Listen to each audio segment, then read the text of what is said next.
I'm the Reverend John Pearson.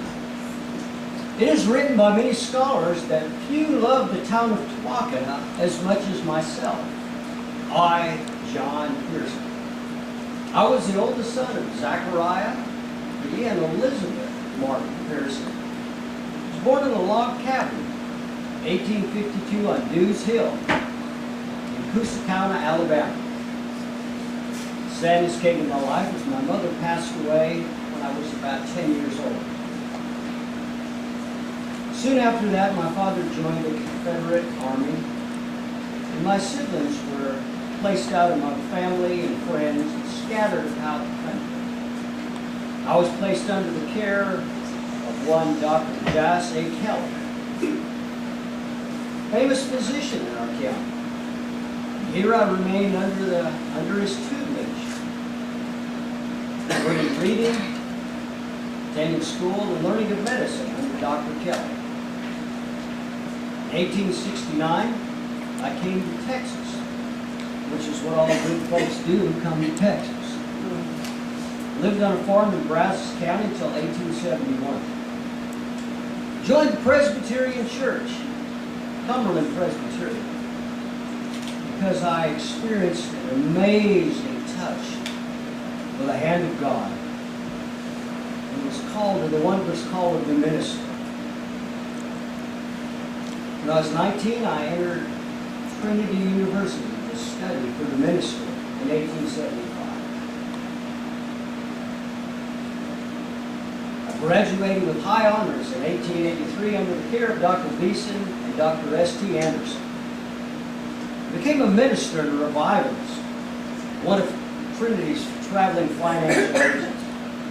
I was visiting clergy in the state of Texas, wrote many stories and articles about the university in the town of Tawakana, which I loved. After I married Miss Kate George of Tawakana, it's in 1886. I had a busy 3 years as the minister of the Presbyterian Church here in Tawakana, which was located just off of Westminster, way over there towards the cemetery. As the Trinity trustee, I kept count of student conversions and reported them to the Cumberland Presbyterian General Assembly. I will tell you a lot about the chapel. In fact, I'll just tell you a little bit. During 1880 was the opportunity to leave no stone unturned. For you know, students will be students.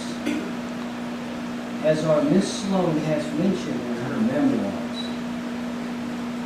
And some of those were these. If a special meeting, which usually meant a sermon on the violating the laws of the school, especially number 9, which I will dwell upon. And that meant no escape from embarrassment and pointing fingers, however, which were usually lessons in character, upbringing, and development. Those who knew the folds of chairs and of borrowed books and left places for notes to be found for their classmates. After classes, strolls to the cemetery were the usual, but meetings by accident at rendezvous points like Love Springs, Berry Springs, and the Bluff Cemetery were normal. Tawakana's countless rocks, if you noticed, were places where notes could be hidden for love letters on the bluff. Eventually, I became a member of the Board of Trustees with the university. My home was built on Beeson Street. Still remains the home of David and Barbara Jacobs. We stayed in our family for over 100 years. It is my responsibility to tell you about the written laws of the school, which kept it in order.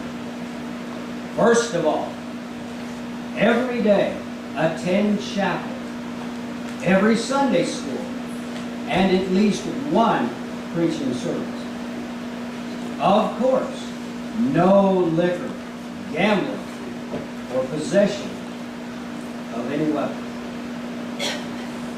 No tobacco on or around campus. Avoid all immoral conduct. Students were not allowed to leave the vicinity of the university without special permission or to withdraw without a proper dismissal. Students were not allowed to contract debts. Absence in class required a letter in writing to a professor. Demerits and misdemeanors charged for unexcused absences. You were expelled after 20. Number 9. Students of the opposite sex were forbidden all communication with each other.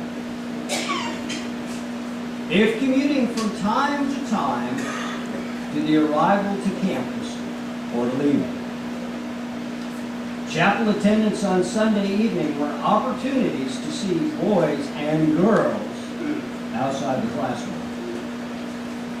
Seating arrangements in chapel were designed and designated to separate and were strictly enforced. On the stairs at the university, boys were always to the left and young ladies always to the right. Weddings, there are exceptions. All denominations were welcomed and the rules were somewhat relaxed. The students and I always look forward to regular school suspensions, such as Thanksgiving, Christmas, Washington's birthday, and May Day. On these days, only on these days, boys would be formally sending out invitations to be escorts in attendance to community and church functions. However, there is an addendum to that. They could only accompany the same girl twice. At the end, I became one of the many faculty employees of Trinity who supported the side of keeping the university in Tuaca. And I never gave up on bolstering Tuaca and its image throughout all of Texas. The students of the future West Member College became true friends, and throughout the years went by, never losing love for their community.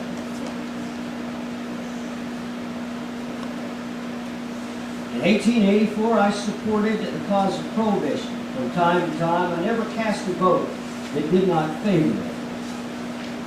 In 1904, I was placed on the prohibition ticket for Lieutenant Governor with W.D. Jackson of Waco as a running mate. I later became the president of Cumberland College in Leonard, Texas. In 1913, I acted as a teacher of Greek and philosophy. I don't have such a prestigious memorial. I pass that on now to one of my colleagues.